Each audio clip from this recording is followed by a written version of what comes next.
está enfrentando. Tengo el placer de presentarles al presidente de la República Argentina, Javier Milei.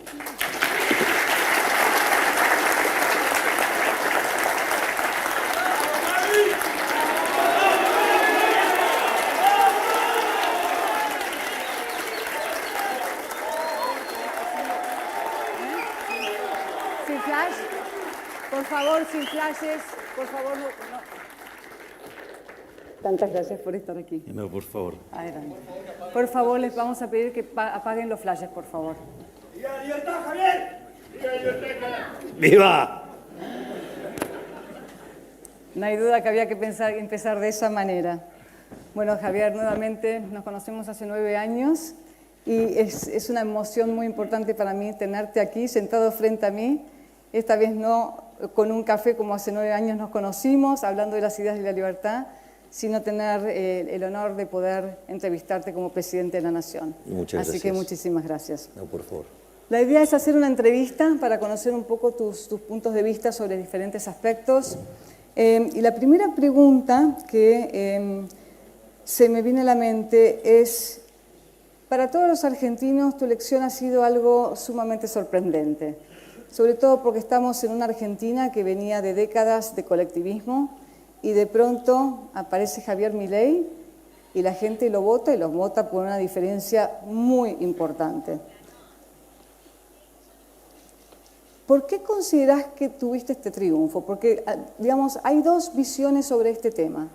Por un lado hay gente que dice, bueno, mucha gente lo votó a Javier Milei por una especie de asqueo hacia lo que se estaba viviendo en la Argentina, el tema de la corrupción, el tema de décadas de socialismo, el tema del estancamiento. Dijeron, no queremos más esto, entonces vamos por un cambio. Y otra gente dice, no es solamente eso, que la gente está votando en contra de, sino que la gente empezó a darse cuenta de la importancia de las ideas de la libertad y empezó a comprender lo que Javier Milei estaba queriendo decir. ¿Cuál es tu punto de vista sobre tu éxito? Bueno, ahí es interesante. Esto es un tema que con Santiago Caputo yo lo he hablado fuertemente, digamos. Les cuento que Santiago Caputo, junto a mi hermana, el jefe, son los arquitectos de este gran triunfo que ha deslumbrado al mundo.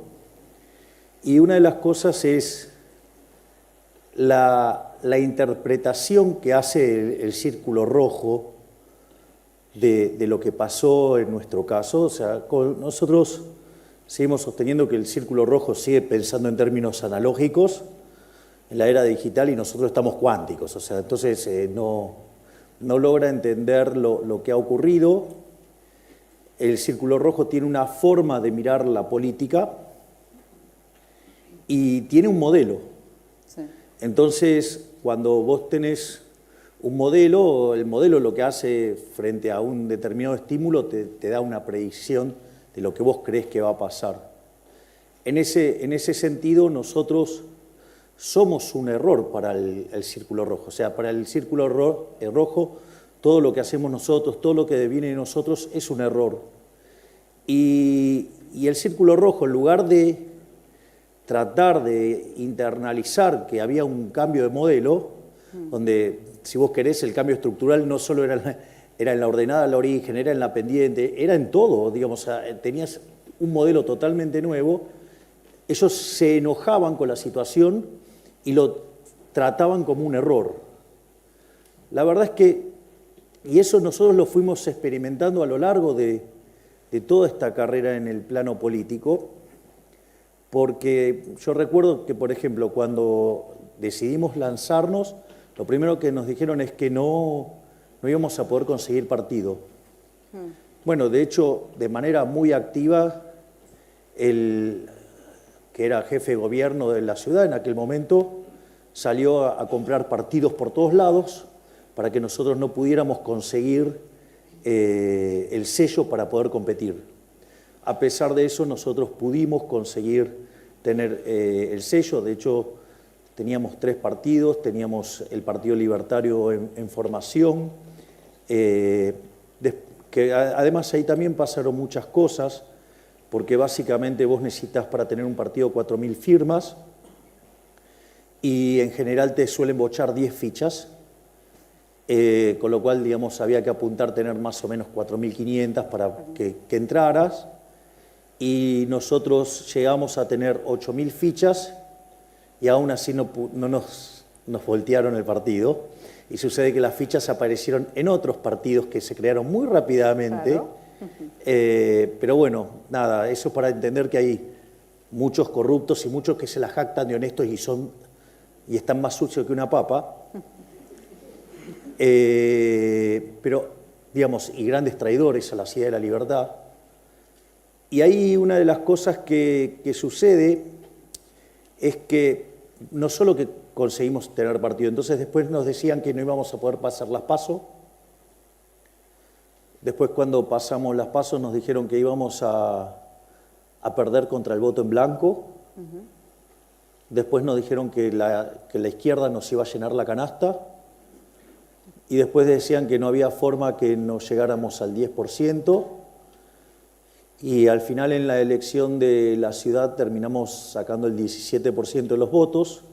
Nos habíamos constituido en la tercera fuerza de la ciudad. Y eso abría unas perspectivas enormes. Y cuando llegamos con victoria a la Cámara, yo recuerdo el día que asumimos como diputados, un periodista del canal Diputados TV, una persona muy grosera, que también era periodista en A24, entonces me dijo, bueno, ¿qué pueden pretender si van a ser solamente dos en 257? Se los va a diluir el propio sistema, van a ser absolutamente intrascendentes, no van a estar en ninguna comisión, no van a ser parte de nada. Y yo le contesté ahí en ese momento con el primer libro de Macabeos, ¿sí? Digamos, en el capítulo 3, versículo 19, que dice que la victoria en la batalla no depende de la cantidad de soldados, sino de las fuerzas que vienen del cielo. Y cuando llegó el momento de cobrar la primer dieta, en una genialidad de mi hermana, que dijo, vamos a sortearla, hicimos el sorteo, se habían anotado más de 1 millón de personas, y decidimos hacer ese sorteo en Mar del Plata, que lo hicimos en la escalera esa que está frente a Costa Galana, y en ese evento se estima que juntamos entre 10.000 y 15.000 personas, y ahí nos dimos cuenta que estábamos para otra cosa y decidimos embarcarnos en esta idea de ir por la carrera de la presidencia, y vaya que las fuerzas del cielo mostraron tener fuerza, porque le ganamos a las 2 estructuras más grandes de la Argentina, con más de 70 años, digamos, cada una de ellas, y hemos logrado esto tan increíble de que tengamos el primer presidente liberal libertario de la historia de la humanidad, y eso, digamos, a mí me llena de orgullo.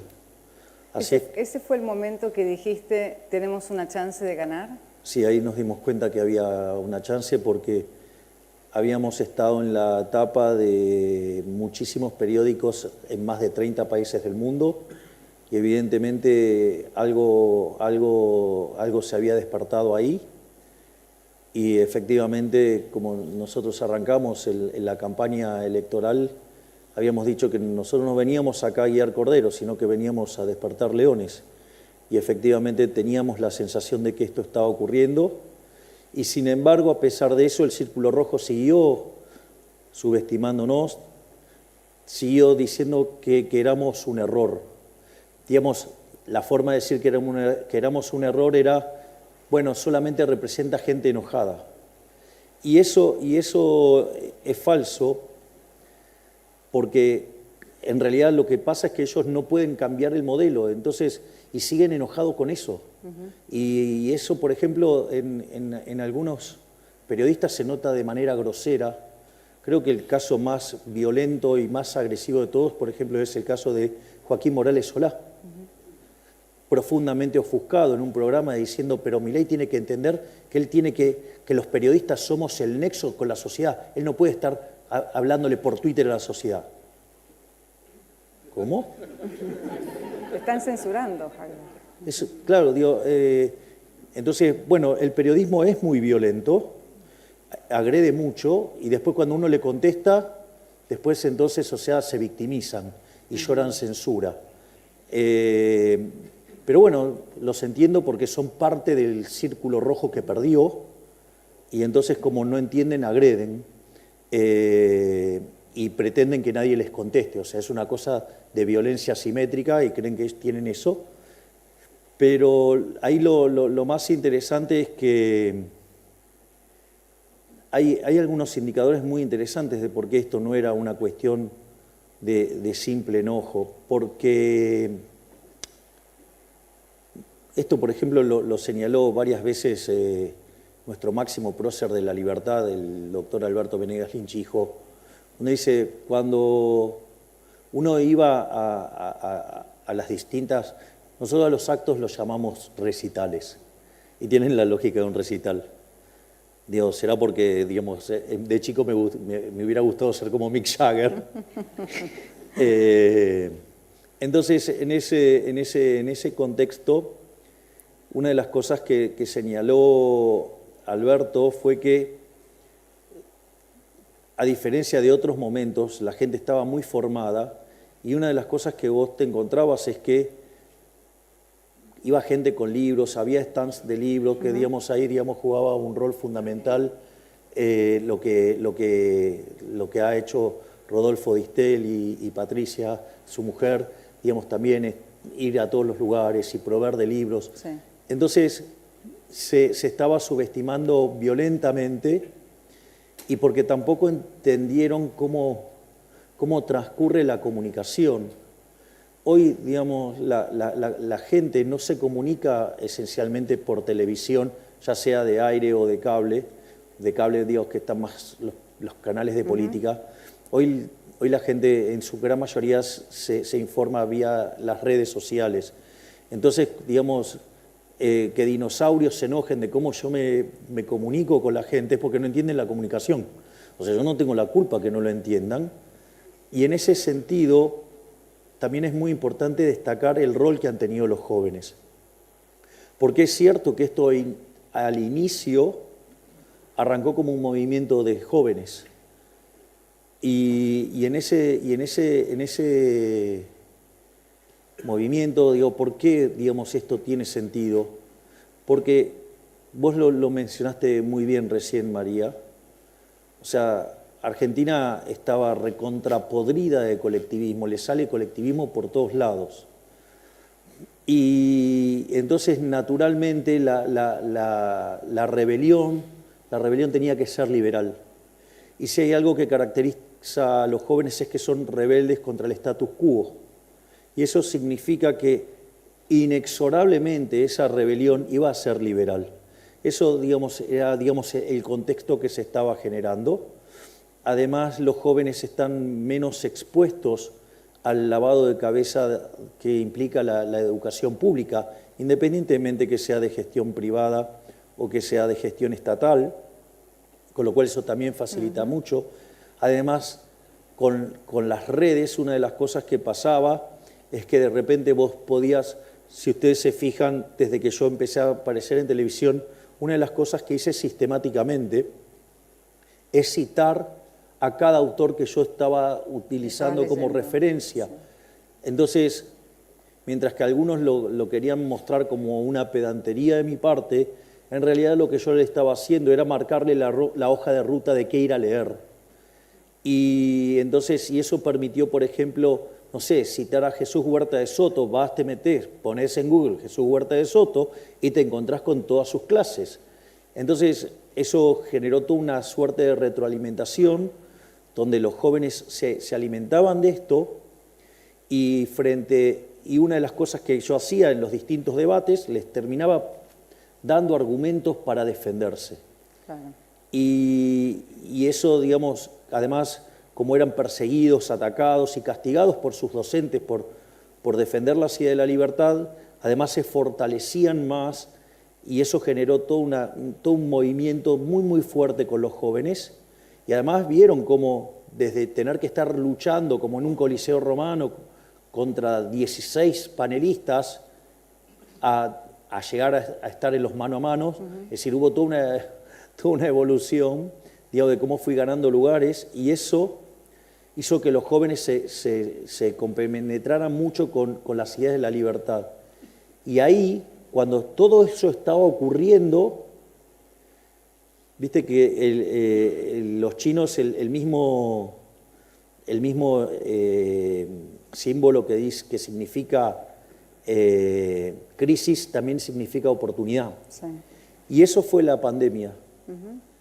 Cuando nos encerraron, eso significó una oportunidad enorme, porque no solo que llevó a una revalorización de la libertad, sino que además los chicos iban y le tiraban los videos de Milei a los padres y a los abuelos y le jodían con Milei y con los padres y rompieron. El sistema educativo. Pero claro, pero ¿qué pasa? ¿A ustedes no les gusta un programa de televisión? Pueden hacer zapping, al hijo no le pueden hacer zapping.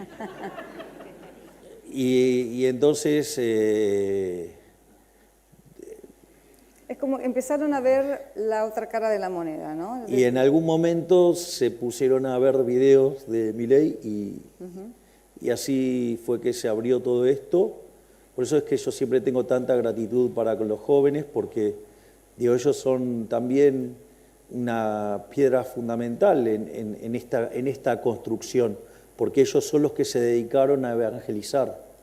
Y eso también es muy, muy, muy valioso. O sea, te diría que ahí, digamos, está básicamente las bases de por qué hay tanto convencimiento, porque aparte, de vuelta, deberían haber recapacitado. Si sacamos 17% de los votos en Capital, eso ya es más que un enojo. Y nosotros después en las PASO sacamos 31% de los votos.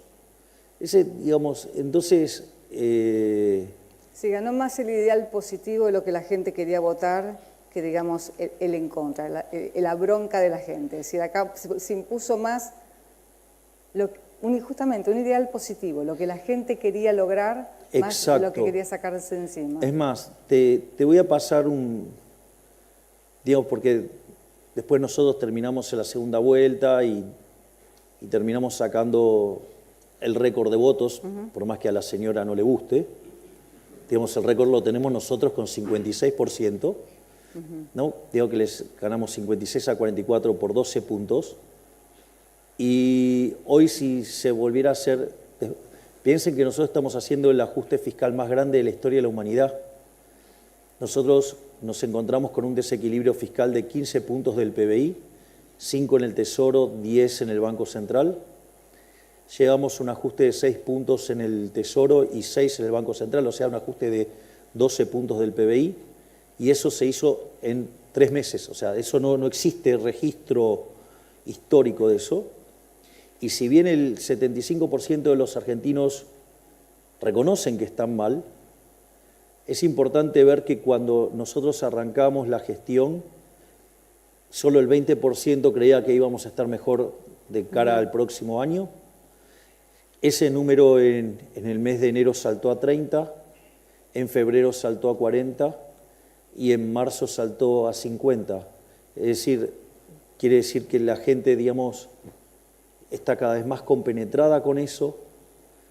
Cuando uno ve la palabra más importante y que más resuena entre la gente es esperanza.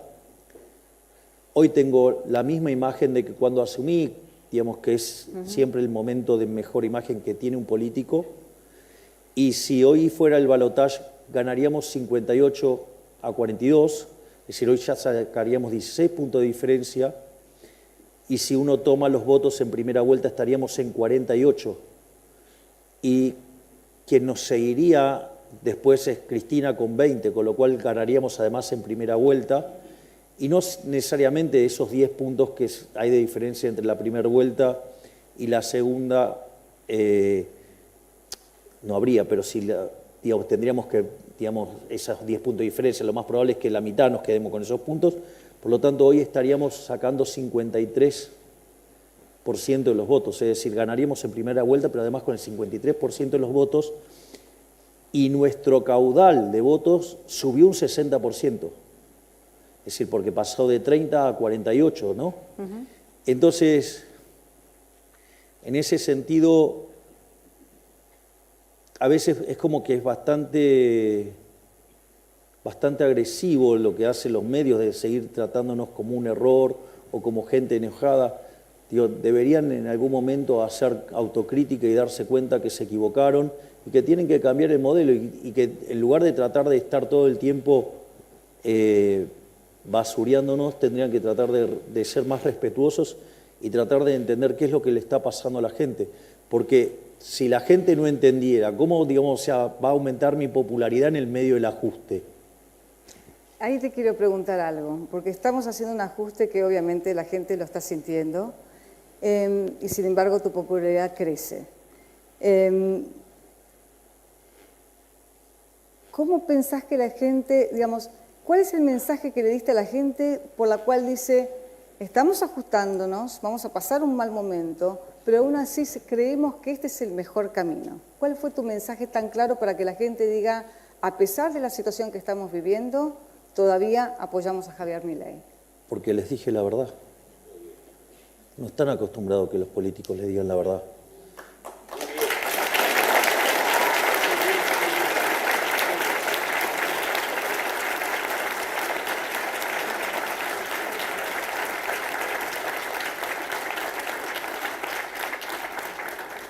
Si hay un defecto marcado que tengo es que digo lo que pienso y peor todavía, hago lo que digo.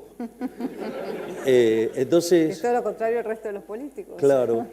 Entonces, ¿qué es lo que pasa? Nosotros habíamos hecho campaña diciendo que íbamos a ajustar. Es decir, y ganamos diciendo que íbamos a ajustar. Entonces, cuando yo tuve las primeras reuniones con el fondo, decía, bueno, está bien, esto lo dice en campaña. Después es, bueno, esto lo hice antes de asumir. Y cuando asumimos, nosotros en el discurso fuimos bien al hueso y probablemente el no hay plata, digamos, caló muy fuerte. Eso permitió internalizar la restricción de presupuesto, algo que los argentinos solían no hacer. Y decían, bueno, pero no lo van a hacer. Y al final nosotros pensábamos alcanzar el equilibrio financiero a lo largo del 2024 y lo logramos en el primer mes. Y la verdad es que también estamos sorprendidos con lo que está pasando en el Banco Central, que ya bajamos 6 puntos el déficit del Banco Central y creemos que podemos seguir avanzando en eso. Hoy básicamente el tipo de cambio paralelo está igual que el oficial.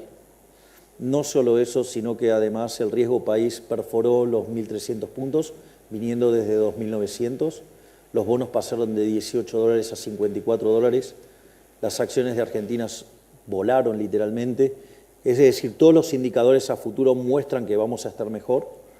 No solo eso, sino que además lo que tenemos es que los indicadores de actividad en lo que tiene que ver con el campo, lo que tiene que ver con oil and gas, o sea, con petróleo y gas, y lo que tiene que ver con minería, están dando muy fuertes, y al mismo tiempo la tasa de inflación también está cayendo más fuerte, está cayendo mucho más fuerte que lo que cayó durante la convertibilidad. Y no solo eso, sino que además, o sea, la curva de futuros del dólar ya está mapeada con la política monetaria que está implementando el Banco Central. Por lo tanto, lo que nosotros estamos viendo es que, digamos, hay motivos para estar optimistas pero todo esto se construyó diciéndole la verdad a la gente. Es decir, yo les expliqué a la gente el problema que teníamos, le expliqué cómo lo íbamos a resolver, le expliqué que durante un tiempo la íbamos a pasar mal, pero que esas eran las bases para salir adelante. Y lo que pasa es que la gente está viendo que lo que yo dije que iba a hacer lo estoy haciendo, que está pasando lo que yo dije que iba a pasar, y eso lo que hace es reforzar la confianza. Es decir, hoy el 70% de los argentinos están convencidos que vamos a bajar la inflación, o sea, no tienen duda.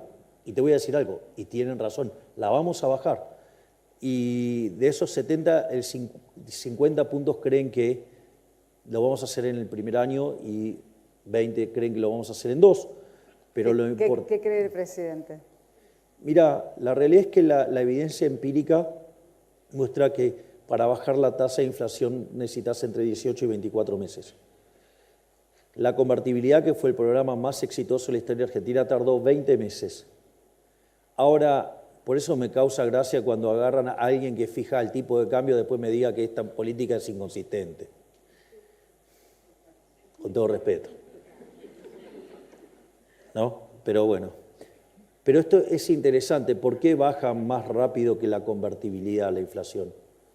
Porque la convertibilidad del dinero era endógeno. Entonces, cuando la gente quería demandar dinero, te vendía dólares al Banco Central. Entonces, la cantidad de dinero se expandía con la demanda.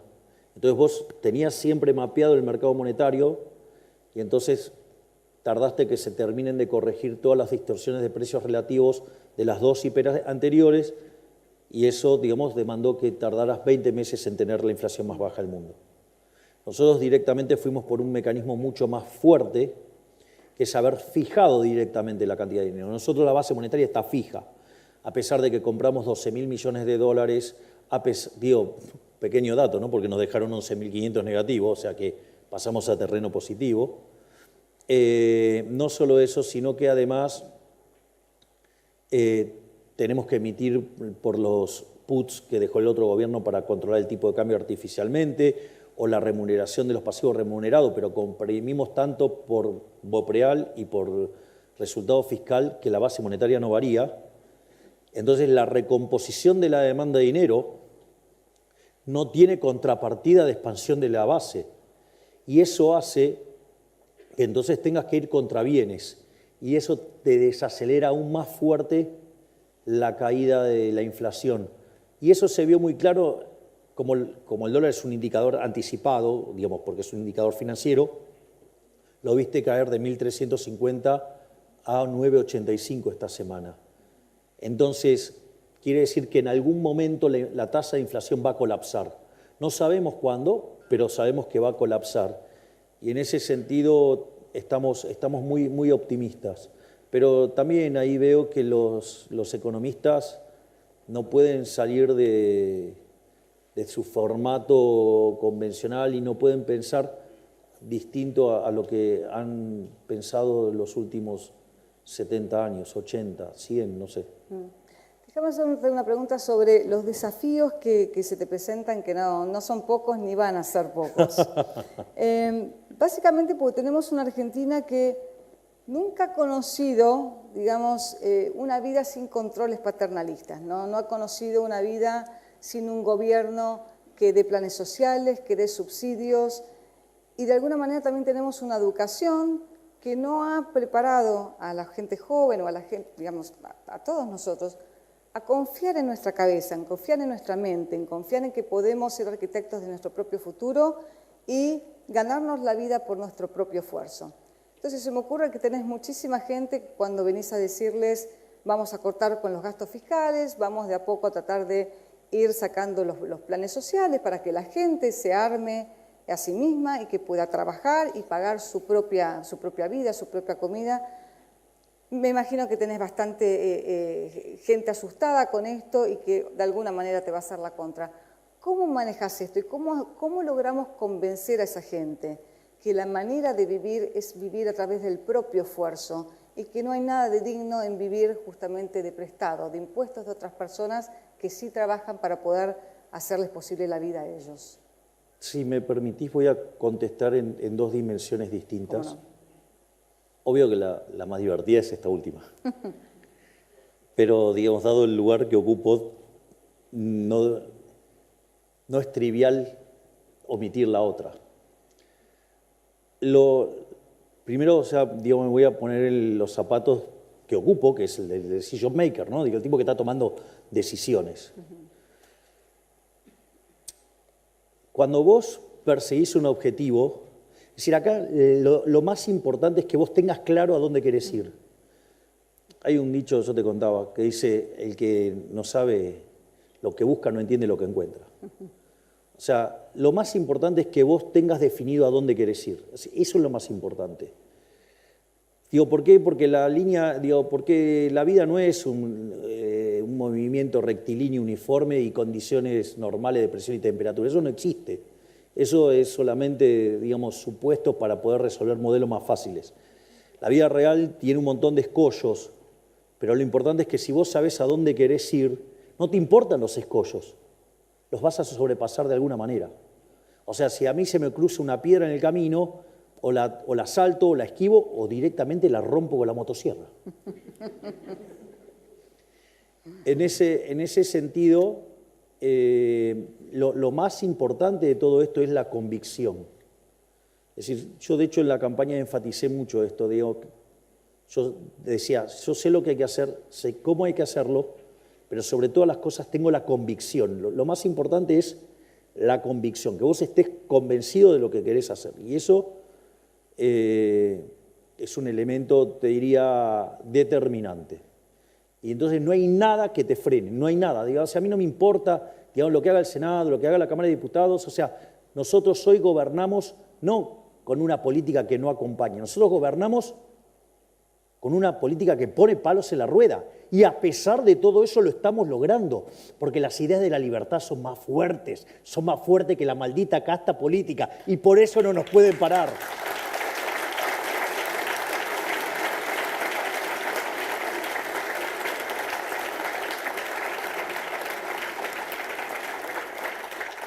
Entonces, eso es fundamental al momento que vos, digamos, estás pensando en cómo salir de esto. En ese sentido, nosotros no nos quedamos en solo hacer el ajuste más grande de la historia. Nosotros también mandamos el programa de reformas estructurales también más grande de la historia de la humanidad, porque enviamos 1000 reformas. 1/3 de las mismas fueron por el decreto de necesidad de urgencia y 2/3 fueron en la ley bases. Y si todas esas reformas estructurales estuvieran vigentes, Argentina en el ranking de libertad económica mejoraría 90 puestos. Es decir, Argentina pasaría a parecerse como Alemania. Es decir, que de acá, digamos, a 20 años podríamos convertirnos en un país como Alemania. Sin embargo, eso a mí me parece insuficiente. Yo estoy aspirando a parecerme a Suiza, a parecerme a Irlanda. Es decir, ¿por qué Irlanda? Porque es el país con mayor libertad en el mundo y tiene un PIB per cápita 50% más alto que el de Estados Unidos. Ese es el norte. Es ahí a donde quiero ir.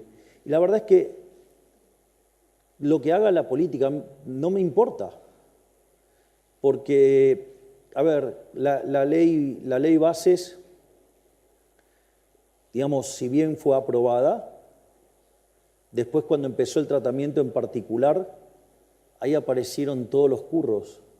Es decir, ustedes tienen muchos políticos que se llenan la boca de ir contra la corrupción, contra esto, el otro, pero ¿cuántos se enteraron de los fondos fiduciarios hasta hace poco? Digo, porque los que estamos destapando todas esas ollas somos nosotros. Es más, no solo eso, sino que además, y ahí dejaron muchos los dedos marcados, de que se muestran que son del cambio, pero en realidad no quieren ningún cambio, en realidad quieren mantener el statu quo, quieren mantener los privilegios. Lo mismo pasó en el Senado con el DNU. Nunca se le volteó un DNU a un presidente. Y nosotros mandamos un DNU que aumenta las libertades individuales, va por mercados más competitivos, estructuras pro-competitivas, pro-mercado, no pro-empresa, lo cual no hace falta que le explique a ustedes, digamos, de qué se trata, y además de eliminar muchos curros de la política. Y sin embargo, la Cámara de Senados lo volteó. Y bueno, ahora, queda en manos de lo que pase en la Cámara de Diputados. Y también, al menos 3 jueces de la Corte han tomado una posición bastante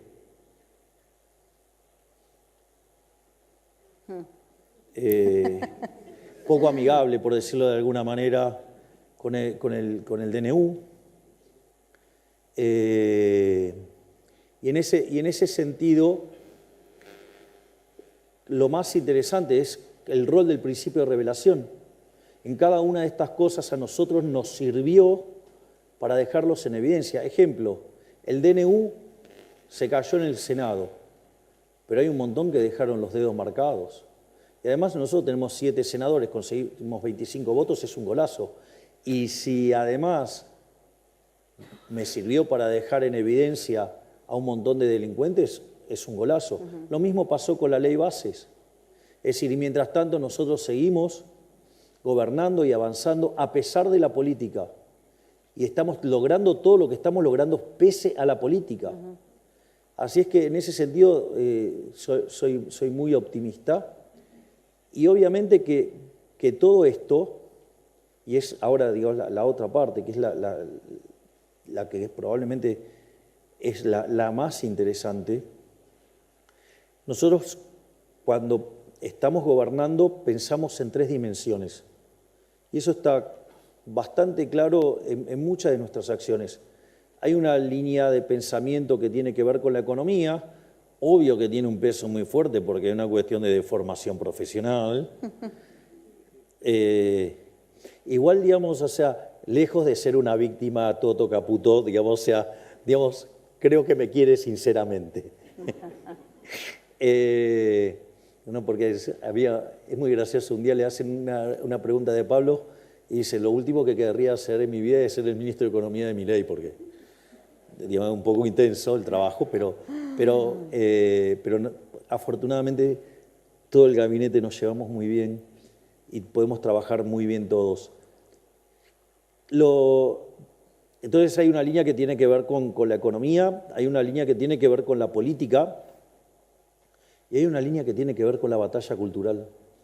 Nosotros llamamos batalla filosófica, pero hablamos de lo mismo. Exactamente. Entonces, y todo tiene mucho que ver con destruir el Gramsci que nos armó el socialismo. Es decir, en ese sentido uno tiene que reconocer que el socialismo del siglo XXI fue muy exitoso. Después de la caída del muro, frente a tanta evidencia abrumadora del fracaso socialista, ellos se agruparon en lo que se llamó el Foro de San Pablo y ellos construyeron una estrategia. Básicamente se apalancaron fuertemente sobre las ideas de Gramsci y se metieron en los medios de comunicación, se metieron en la educación y además cooptaron la cultura y a partir de ahí empezaron a impregnar las ideas socialistas.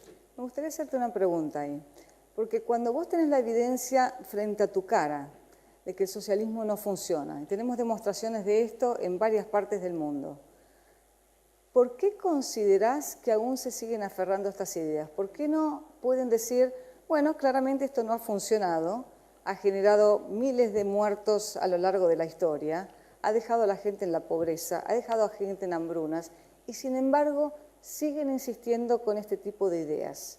¿Por qué pensás que esto ocurre? Porque es una enfermedad del alma peor que el peor de los cánceres. El socialismo es el peor de todos los cánceres y es peor aún porque es una enfermedad del alma. A ver,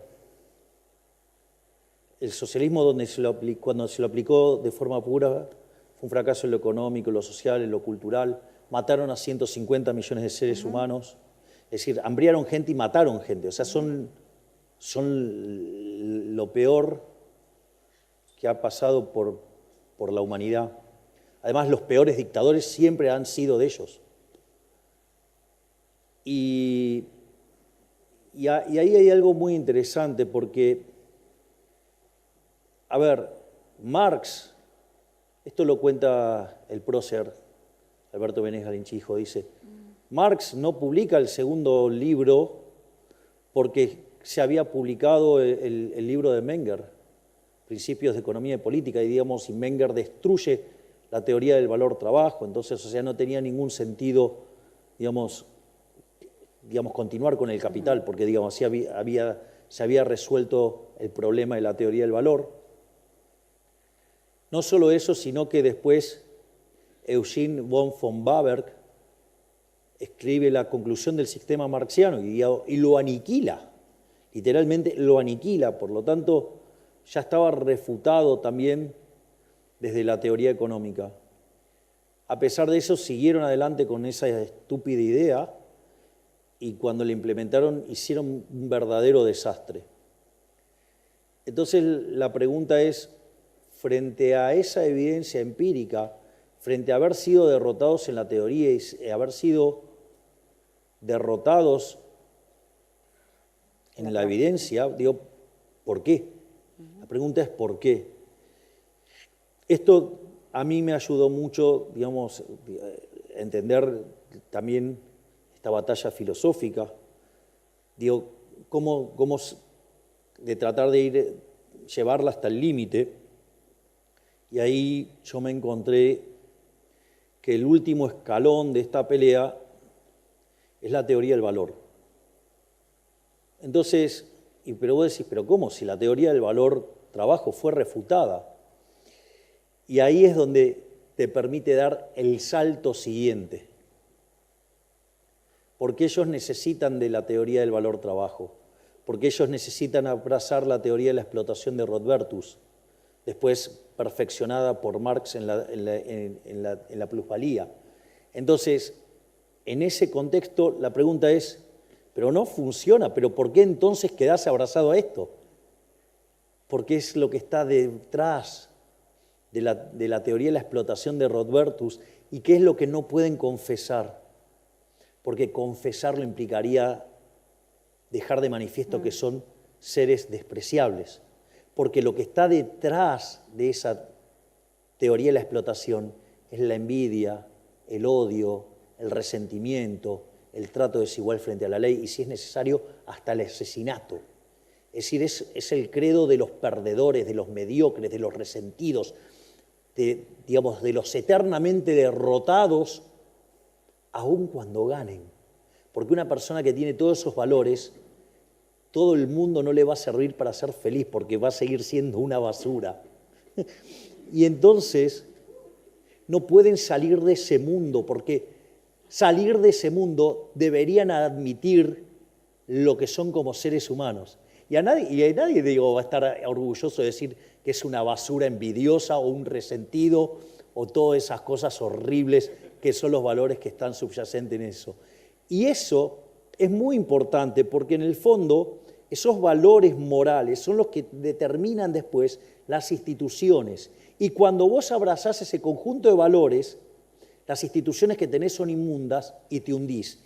En cambio, cuando vos abrazás las ideas de la libertad, digamos, que básicamente, por eso no me voy a cansar de repetir la definición del liberalismo del Prócer, el liberalismo es el respeto irrestricto del proyecto de vida del prójimo, basado en el principio de no agresión, en defensa del derecho a la vida, a la libertad y a la propiedad, donde las instituciones del capitalismo son básicamente la propiedad privada, la no intervención del Estado, la libre competencia entendido como entrada y salida, no como en el formato neoclásico, la división del trabajo y la cooperación social, donde solamente podés ser exitoso sirviendo al prójimo con bienes de mejor calidad a un mejor precio. Es decir, donde ahí entonces el empresario es un héroe, es un benefactor social. Es decir, porque lo único que hace es traerte prosperidad y mejora en tu calidad de vida. Y donde, digamos, o lo remataría como, digamos, la fórmula del éxito, como dice Miguel Ancho Basto, ¿no? Dice que es capitalismo, ahorro y trabajo duro. Bueno, es eso. Es eso. Fíjate que todos los valores sobre los cuales nosotros nos basamos son valores maravillosos. Son valores que hacen a las personas de bien y no a personas despreciables en términos de sus ideas. Siempre mencionás que, en realidad tenemos una teoría de que muchos latinoamericanos todavía piensan que el capitalismo funciona en la práctica, pero lo que es verdaderamente noble y moral es el socialismo. Justamente por esto, ¿no? De que todos somos iguales y que deberíamos ser nuestros protectores de nuestros hermanos. ¿Qué dirías del argumento que dice que en realidad el capitalismo es el mejor sistema porque es el único sistema que respeta la naturaleza del ser humano, que deja al hombre libre para perseguir su propia felicidad y para perseguir sus propios valores? Mira, voy a contestar con el libro de un gigante, que es Capitalismo, Creatividad y Justicia Distributiva de Israel Kirzner. Ese libro es maravilloso, es un libro, es una obra de arte. Porque es interesante cómo arranca, te rompe los ojos. Te dice, bueno, mire, el socialismo, digamos, él toma ya, digamos, a los postmarxistas, ¿no? Dice, los socialistas reconocen que el sistema capitalista es más productivo. Pero dice, el problema es que es injusto y que el nivel de injusticia que genera es absolutamente insoportable y por ende el capitalismo necesita de correcciones. Entonces, Israel Kirzner con mucha sabiduría dice, bueno, ok, supongamos que esta gente tiene razón. Si efectivamente tiene razón, no hay motivos para defender el capitalismo. Porque si verdaderamente está construido sobre una base injusta, no merece ser defendido.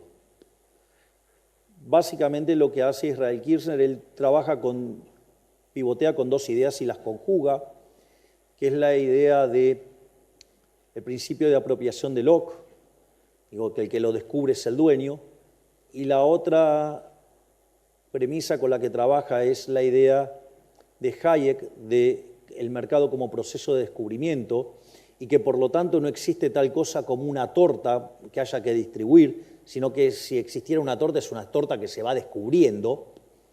Por lo tanto, si el mercado es un proceso de descubrimiento y aplicando el principio de apropiación de Locke, el que lo descubre se lo queda, sin lugar a dudas, el sistema capitalista no solo es más eficiente, sino que es el único sistema que es justo. O sea, después podemos discutir otro montón de cosas más, pero lo interesante es que, bueno, de hecho, antes de dedicarme a la política, mis conferencias por las que paseaba por todos lados del planeta eran acerca sobre la superioridad moral del capitalismo. Es decir, que ya no era una cuestión solamente de lo productivo, iba justamente a los huesos finales, porque ellos se arrogan un altruismo que no tienen. Entonces hay que ir y hay que romper ahí. Y bueno, eso es lo que yo hacía antes de meterme en política. Javier, en tu discurso de Davos mencionaste mucho el tema del colectivismo, que es una palabra que hasta ahora, por lo menos en Argentina y también supongo que en América Latina, era muy poco mencionada y mucho menos contrastada con el individualismo.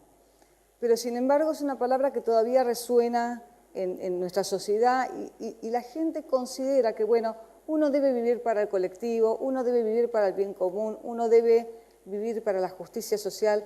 ¿Cómo hacemos para cambiar esta visión digamos, este abrazo que la gente le hace al colectivismo como si fuera algo superior y volvemos a la base de el individuo, como diría Enran, es el individuo la minoría más pequeña del universo? ¿Cómo ves esta lucha? Porque hablas mucho en contra del colectivismo. Yo creo que esa... Si se trata de una enfermedad del alma, no importa cuánta evidencia empírica le aportes, porque no van a cambiar. Lo que sí podés hacer es dejarlos en evidencia, que en realidad esos argumentos que levantan, en principio son contradictorios, que son falaces, y que en realidad esconden cosas verdaderamente aberrantes. No sé, la idea de la justicia social, como dice Huerta de Soto, la justicia social es injusta, porque está precedida por un robo, y yo no sé cuántos de acá vamos a estar a favor del robo, y al mismo tiempo implica un trato desigual frente a la ley. Entonces, lo que uno, desde mi punto de vista, uno tendría que estar haciendo todo el tiempo es desarmando esas mentiras y exponerlos frente a esas mentiras. Y cuando eso ocurre, los desarmás. Entonces, el socialista fanático, digamos, o sea, en el fondo, el envidioso y resentido fanático no va a cambiar, porque eso está en su esencia, pero sí te va a servir de utilidad para iluminar sobre el resto de la población los valores correctos.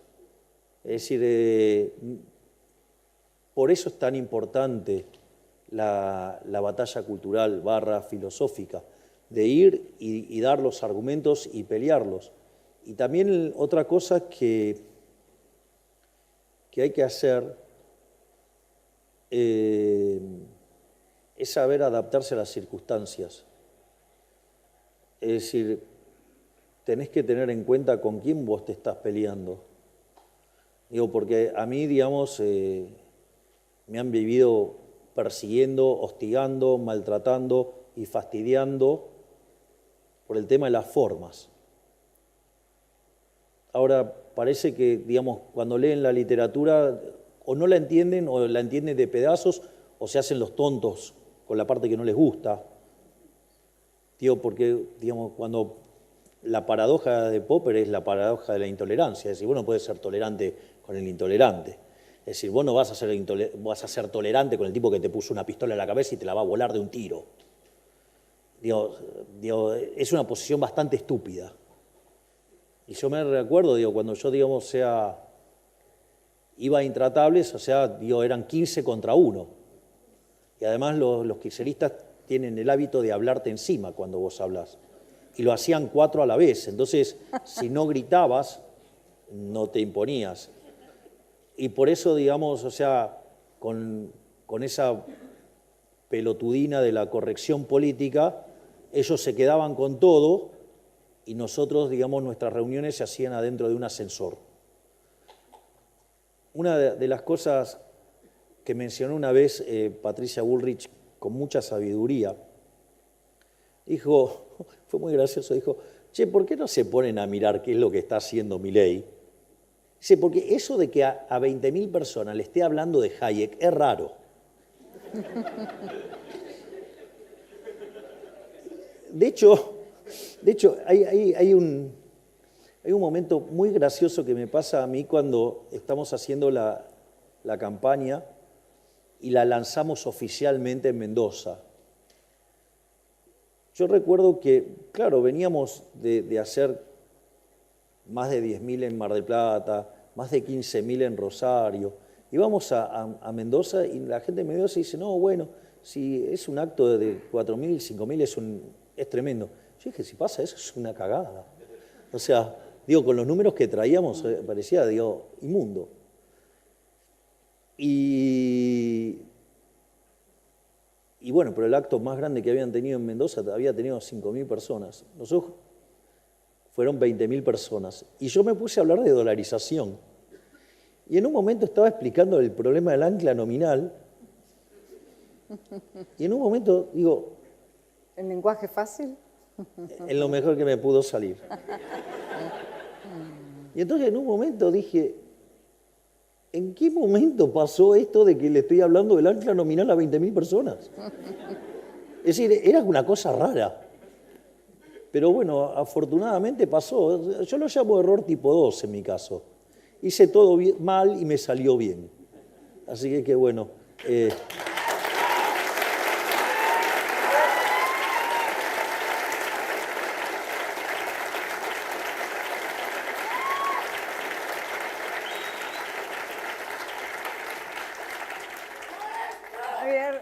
Javier, presidente, tengo muchas preguntas más, pero el tiempo nos corre, así que me gustaría terminar con una última pregunta.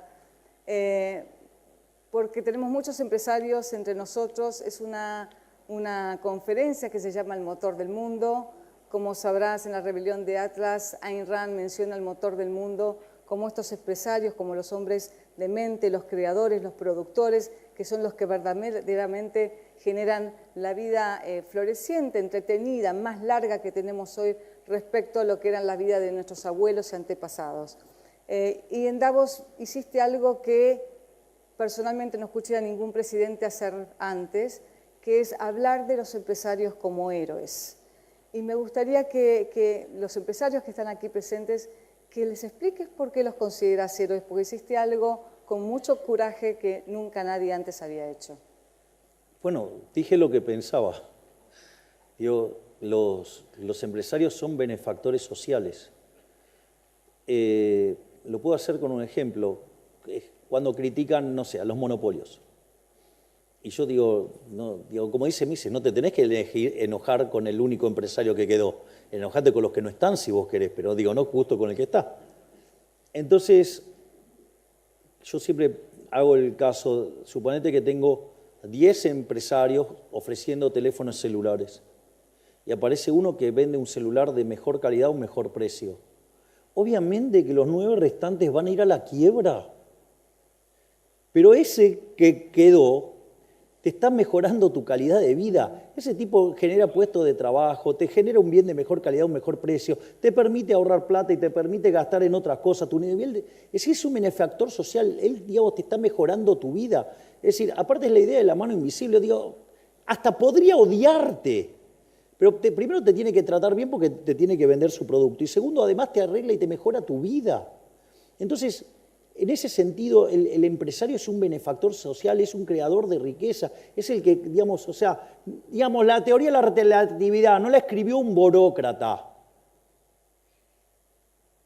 Es decir, el celular, digamos, no lo inventó un burócrata, la lamparita no la inventó un burócrata. Yo siempre digo el tema de, por ejemplo, no sé, el día que Edison inventó la lamparita, y sí, los fabricantes de vela estaban recontra calientes, pero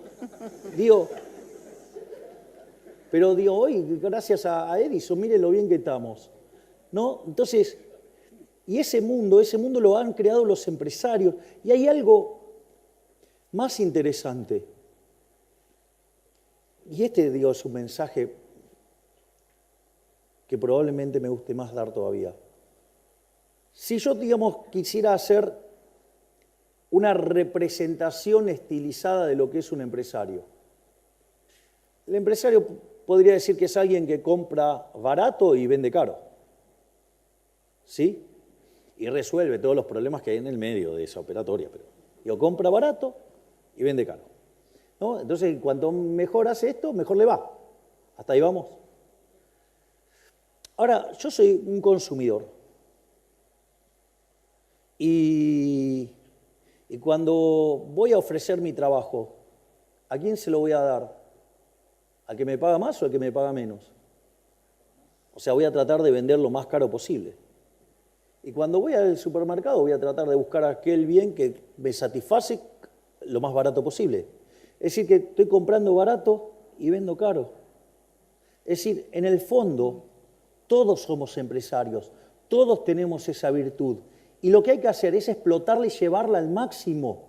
Hay que llevar eso al máximo. Y lo que tenemos que entender es que no necesitamos de nadie para hacer eso. Eso está en nuestro propio ADN. Nosotros podemos mejorar el mundo y modificarlo solos, sin la ayuda de ningún burócrata, que se cree, importante.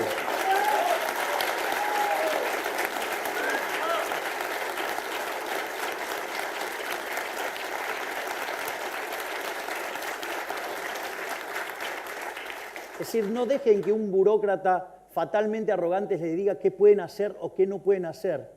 Si hay algo que quiero dejar en claro, y eso está cuando nosotros enviamos en el DNU, una de las cosas que decimos es, en la economía argentina, y en especial algunos que por suerte perdieron, para ellos todo está prohibido, salvo lo que el político permite. En nuestro concepto es todo está permitido, salvo lo que está prohibido porque implica violentar el principio de no agresión. Es decir, y eso, hay una entrevista que me hizo Ale Fantino, al quien también siempre le estoy tan agradecido, como a Mauro Viale, que son los que me permitieron llegar a los medios masivos de comunicación y hacer... No, el papá. Soy amigo de Johnny, pero, Mauro es el que, me llevó a la tele. O sea, y lo adoro a Johnny porque es un excelente ser humano, es brillante, es un gran periodista, o sea, todo lo que hace lo hace bien. Ese chico es un fuera de serie. Entonces, lo que le digo a Alejandro en esa entrevista, le digo, cuando viene un político acá, te pide que les des el voto para él determinar qué es mejor para tu vida. Y en realidad yo te pido el voto para devolverte a vos el poder sobre tu vida, para que vos seas el propio arquitecto de tu futuro. ¿Y saben qué? Lo estamos haciendo. Y por eso nos va a ir bien.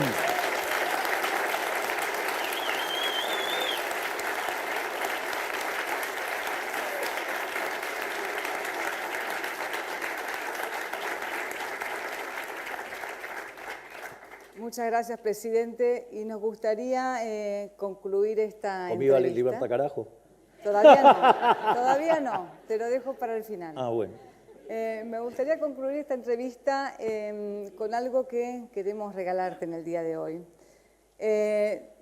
Leíste La Rebelión de Atlas. Sabés que justamente La Rebelión de Atlas trata de los hombres emprendedores, los hombres de mente, los creativos, frente a los saqueadores.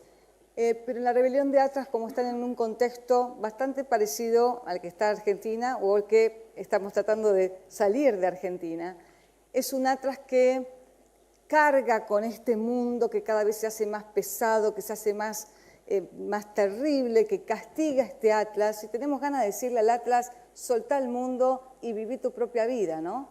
Pero eso es un poco el Atlas que nos imaginamos. Y que son los empresarios y lo que vienen sufriendo en Argentina y en Latinoamérica, este castigo permanente de gobiernos que se entrometen en su vida y de la misma sociedad que a veces los ve como explotadores y los vilifican. Y en el día de hoy quisimos hacer algo diferente. Mi escultor preferido está aquí presente y enseguida le voy a pedir que nos acompañe en el escenario, que es el escultor guatemalteco Walter Peter. Y Walter se imaginó un Atlas diferente, que es un Atlas no ya que carga el mundo como algo pesado, sino que sostiene el mundo como un triunfo. Es un Atlas no castigado, sino que es un Atlas liberado, liberado de las cadenas, que puede producir, que puede crear y que puede, por su propio beneficio, por su propio interés, crear lo que quiere, pero al mismo tiempo ayudar a la gente que quiere y a su sociedad y al país con justamente esta posibilidad de producir. ¿Puedo hacer una reflexión? Por supuesto. Si bien lo estamos haciendo nacer ahora, no tengan dudas que a partir del 11 de diciembre del 2025 lo van a ver a pura luz.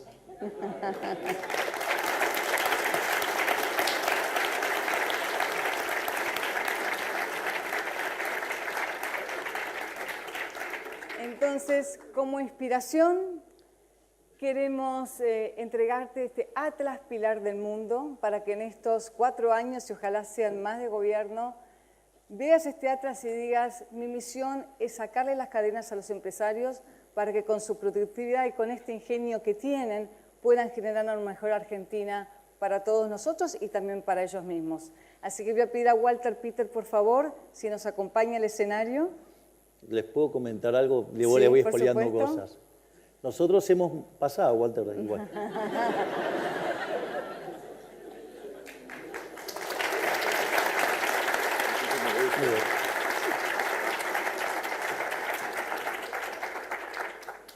Yo les digo algo. No sé de cuántas van a quedar de las reformas que hemos enviado. Pero lo que sí les puedo asegurar que si las cosas siguen como siguen, vamos a hacer una gran elección en el 2025 y no solo que vamos a mandar las reformas que quedaron pendientes en el medio, sino que además vamos a mandar las 3.000 que tenemos pendientes. O sea, con lo cual lo vamos a hacer brillar a este Atlas como nunca y te voy a decir algo, lo voy a poner en mi mesa del despacho en Casa Rosada, en el centro.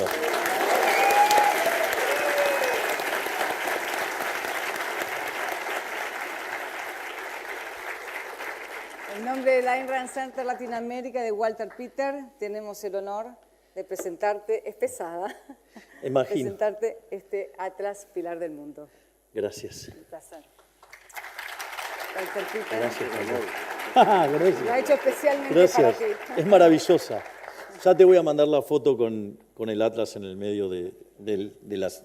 Tengo una mesa grande en la Casa Rosada. Y también tengo el sillón de Rivadavia y esas cosas, pero no las uso. Es decir, solo me saqué la foto en el sillón. Trabajo en otro lado. No sé, como estuvieron todos los otros presidentes sentados ahí, es como que me da cosa.